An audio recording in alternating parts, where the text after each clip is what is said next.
Magandang hapon, Ryan. Ano ang naging argumento ng korte sa hindi pagpayag na maibalik sa kustodiya ng PNP si Alice Go? Magandang hapon, June.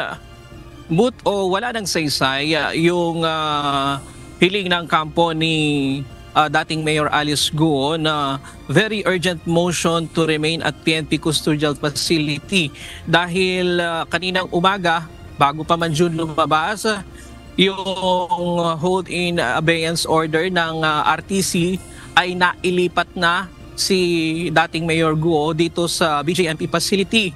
Ibig sabihin, pagkatapos nito ay muling naglabas ang korte ng desisyon na ngayong hapon na ito nga moot na nga yung hiling ng kampo niya dahil andito na sa BJMP facility ang dating mayor. At dahil dyan, June, ay dito na muna mananatili ang dating alkalde at maging yung hearing sa darating na September 27, araw yan ang Biyernes, para dito nga sa kustodiya sa dating mayor ay kinansila na rin ng RTC Branch 167. Nailipat na kaninang umaga si dismissed Tarlac Mayor Alice Go sa kustodiya ng Bureau of Jail Management and Penology sa Pasig City Jail Female Dormitory mula sa Philippine National Police Custodial Center sa Camp Crame. Alinsunod dito sa utos ng Pasig City Regional Trial Court Branch 167 na may hawak sa kasong human trafficking na isinampa laban sa dating alkalde. Bago umalis sa Camp Crame, dumaan muna si Go sa medical check-up bago dalhin sa Pasig City Jail. We would just like to report that at around 9:33 a.m. this morning, we officially turn over Alice Go to the custody of BJMP Pasig City. Pagdating sa BJMP facility, agad pinagsuot ng yellow t-shirt at jogging pants ang pinatalsik na alkalde na siyang uniforme sa kulungan. Dumaan din siya sa booking process, mugshot at kinuhanan ng fingerprint. Ang official time receive po kasi natin 9:33 a.m. Doon po ini-receive ang kanyang documentary requirements and medical requirements. Nag-mugshot na rin po siya and after po nun may interview pa po kasi para buuhin ang kanyang karpeta o case folder. Ayon sa BJMP, ilalagay sa isang selda si Go kasama ang mahigit 40 detainee. Gayunman, sa isolation room muna siya ipinasok matapos makitaan ng posibleng impeksyon sa kanyang left lungs o kaliwang bahagi ng baga batay sa resulta ng kanyang x-ray sa PNP. Negatibo naman ito sa iba pang test sa COVID-19 at iba pang karamdaman. During the medical examination, the doctor found a probable infection sa kanyang left lungs.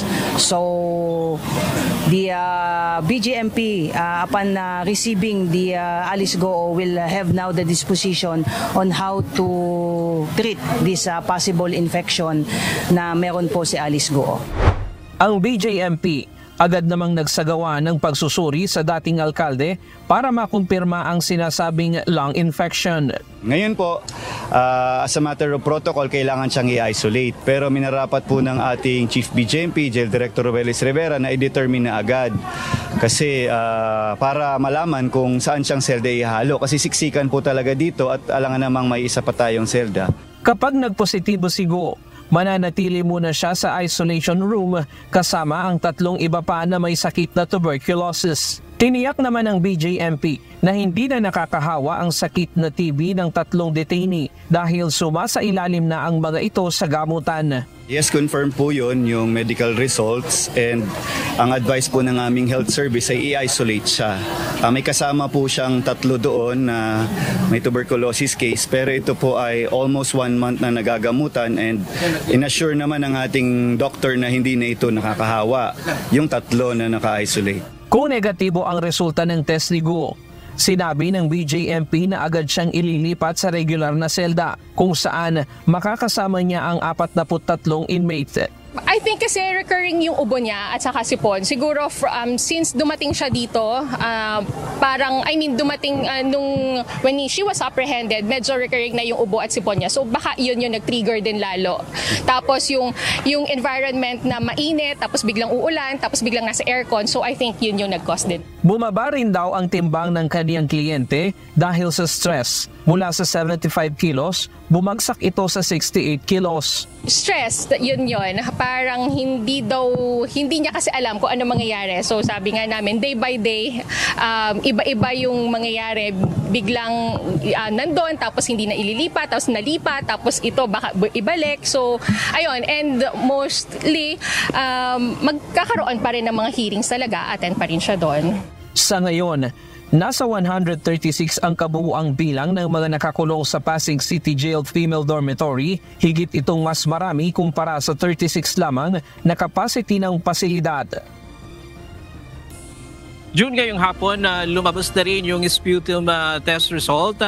Ibig sabihin, nag-negatibo itong si dating Mayor Alice Guo sa TB at anumang nakakahawang sakit. Ibig sabihin ay dadalhin na ito doon sa regular cell kung saan makakasama niya yung 43 detainee. Nakita rin kanina sa atin June sa pamamagitan ng picture ng BJMP, kita doon na talagang dikit-dikit sila doon sa kanyang tulugan. Meron siya makakasama na 5 na magkakadikit silang matutulog doon. Pero hindi naman ibig daw sabihin nito ay matutulog sa sahig o may posibilidad na matulog sa sahig. Sigo. Saan mo na ang latest mula dito sa Pasig? Balik sa iyo, June. Oo, doon sa sinasabi ng abogado Ryan ni Alice Go na halimbawa, kung sakasakali bagamat negatibo sa nakahahawang sakit itong si Alice Go, kung sakasakali bang mag-deteriorate itong kanyang health condition, meron ba silang plano na ito ay humiling sa korte sa Pasig RTC na ito ay isailalim sa hospital arrest?